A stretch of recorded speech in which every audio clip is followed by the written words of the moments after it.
नाज़रीन, चंगेज़ी दौर का एक मौर्रख लिखता है कि अगर मैं तातारियों के तमाम मज़ालम बयान करूं तो डर है कि आने वाली नस्लें मुझे झूठा कहेंगी। और आज भी मैं महसूस करता हूं कि मशरकी पंजाब में वहशियों के एक गिरोह की आने वाली नस्लें भी अपने इन असलाफ के कारनामों को जुटलाएंगी जिन्होंने वहशत व बर्बरियत की तारीख में एक नए बाब का इजाफा किया है। मशरकी पंजाब के वाक़यात जिस कदर अलमनाक हैं, इस कदर सबक आमोज भी हैं।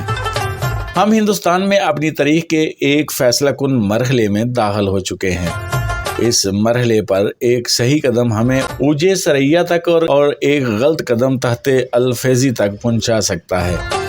अगर हम चाहें तो मशरकी पंजाब के शहीदों का खून बेबसी के आंसुओं से धो डालें और चाहें तो इस खून की रोशनाई से पाकिस्तान का रोशन तरीन बाब लिख डालें। इन वाक़यात से कौम के इन दर्दमंदों की आंखें खुल जानी चाहिए जो इस इनकलाबी दौर में भी कौम के हर दर्द के इलाज के लिए ताज़ा बयां हैं और नई करारदादें काफ़ी समझते हैं।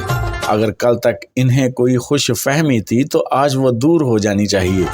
अगर कुव्वत का जवाब मंतक से दिया जा सकता तो तातारियों का सलाबे बुखार और बगदाद को नबूद करता हुआ मिस्र तक न जा पहुंचता। अल्फाज जिनकी तईद के लिए शमशीर न हो किसी कौम की तकदीर नहीं बदल सकते, और वो कलम जो खून में तैरना नहीं सीखता तारीख के सफ़ात पर कोई पायदार नकूश बनाने से कासर रहता है। आखिरी चट्टान हमारे माजी का एक आईना है और इस आईने में हम अपने हाल के खदोहाल देख कर अपने मुस्तकबिल को संवार सकते हैं, वरना तारीख शाहिद है कि कुदरत किसी कौम की सियासी गलतियां माफ़ नहीं करती।